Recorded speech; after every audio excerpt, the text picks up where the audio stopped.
Okay. Nowhere but up.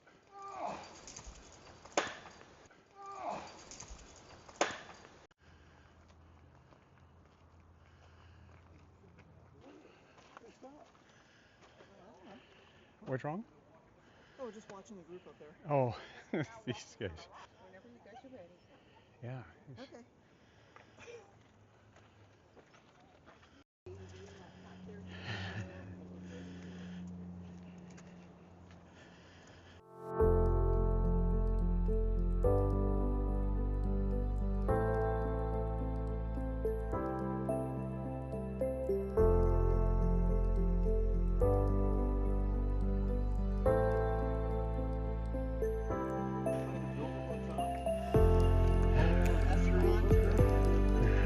How bad do you want it?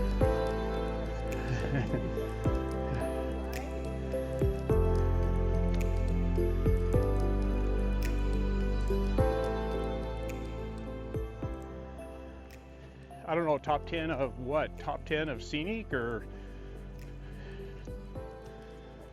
unique, or I don't know.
Hey Jim, you're going the wrong way.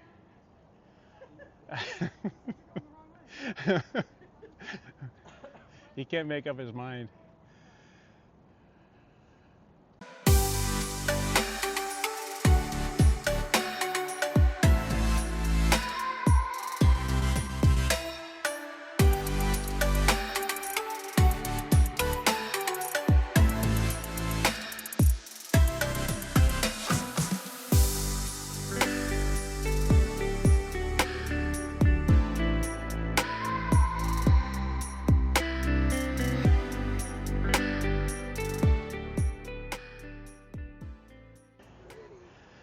Oh, great place for a little rest.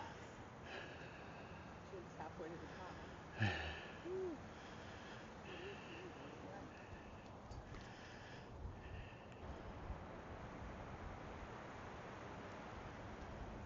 Got some wind now. Feels good.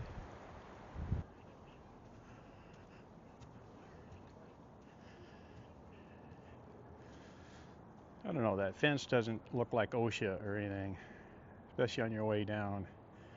You hit that thing. I don't know. Ride iron? Maybe so. Oh, I don't think so. I try to keep my stupidity to me, but know that I'm not that stupid.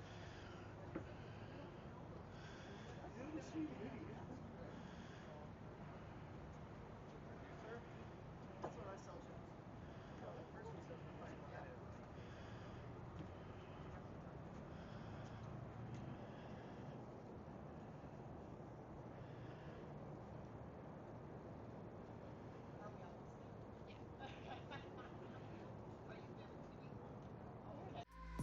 Beacon Rock is a black basalt rock column core from the inside of a cinder cone volcano that erupted 57,000 years ago during the Ice Age.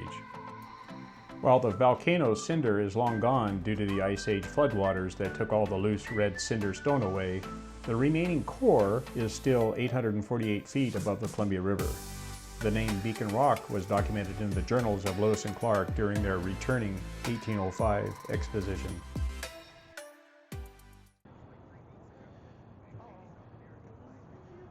Yeah, her name's Olive. Oh, Olive's been to the rock. She has.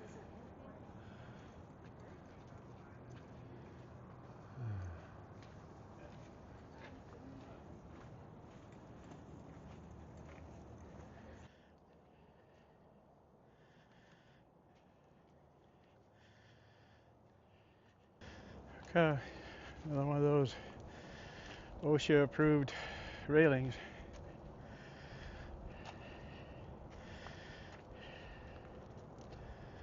Okay, yeah, I'm breathing hard, so what? I'm out here doing it.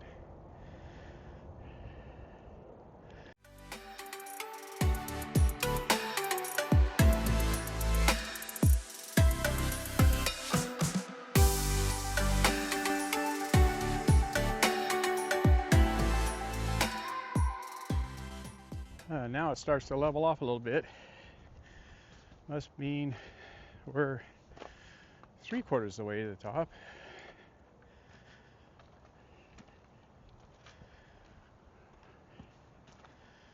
Simply beautiful.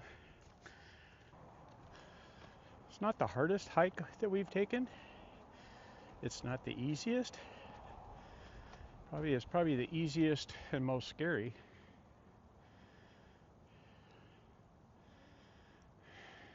But if it only had snakes.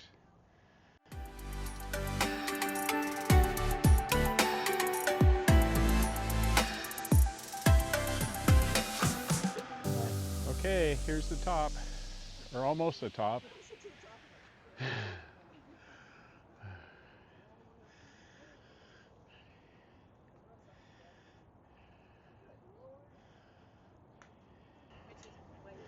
Okay, where's the snack bar at? Where's the martinis are? Yeah. No, not right now. Sweet. Okay. Thanks, Jim. Do not post that. So that's about as high as Niagara Falls. For nearly 100 years after the first white man saw Beacon Rock, no one seemed to have made any serious attempts to reach its summit. Then on August 24, 1901, Frank Smith, Charles Church of Portland, and George Purser of White Salmon made the ascent.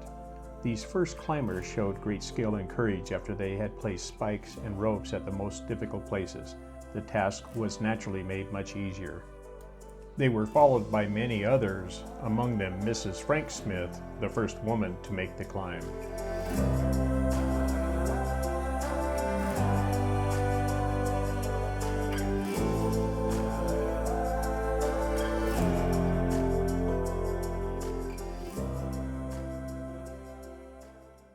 It was. Yeah. You don't plan that for people my height. Can you believe some idiots got out there? Oh, it's like those people at the Grand Canyon that went past everything, just hung with their Yeah. legs over. Yeah, they're Nuts. honeymoon shot. Yeah. Garbage. It's garbage. That's so sad, yeah. Henry Biddle purchased Beacon Rock for $1 during the summer of 1915. The trail to the summit of Beacon Rock started on October 1915. Not counting the winter months, the trail to the summit only took 2 years to complete. Oh, it's way down there. Okay, okay. The light was shining right at us, so he's already turned the... Okay, yeah. Well, no, Randy, you have to be in it too. It has to be a selfie. Okay, it's still recording. All right, right here. Set. Up here. Sunglasses on.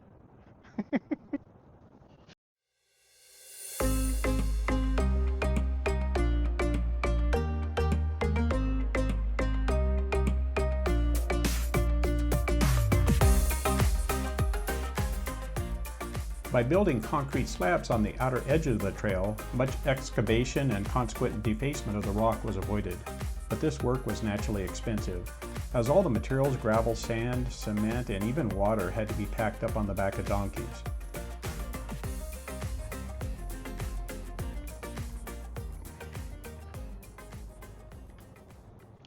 Yeah, it's that little, it looks like a little fisheries boat down there, Jim. Yeah. He's got a radar on the top of him, or it looks like you got that OSHA approved wrought iron railing in front of you, Jim. That's baling wired on.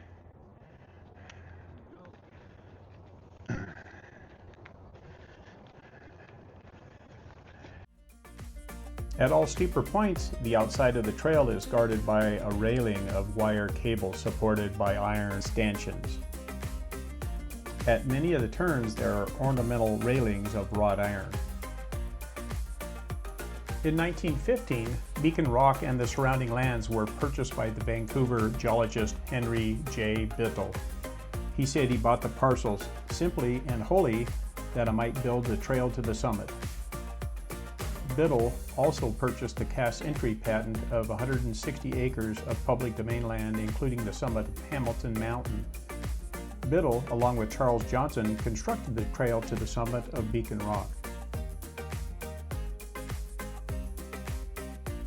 The Beacon Rock Trail project, which Biddle financed at a personal cost of $10,000, was begun in October 1915 and completed in April 1918. Biddle was quoted as saying that building a model trail in perhaps the most difficult location in which a trail had ever been built appealed to me most strongly.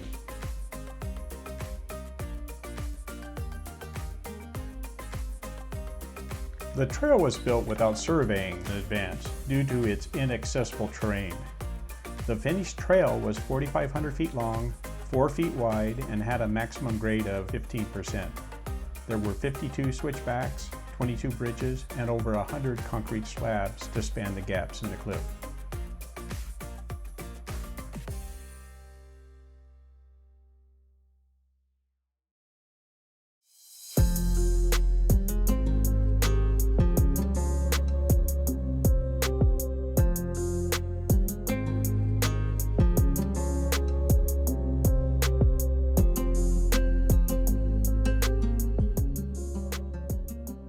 Henry Biddle died in 1928, and his children, Spencer Biddle and Rebecca Biddle, approached the state committee and donated the land for the state park. A plaque commemorating the work of Henry Biddle was dedicated in a ceremony in September 1937 that was attended by 300 people.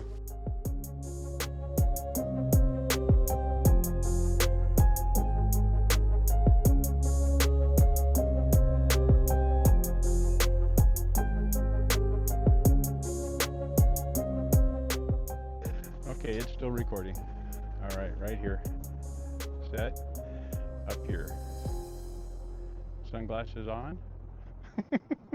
Okay. Nowhere but up.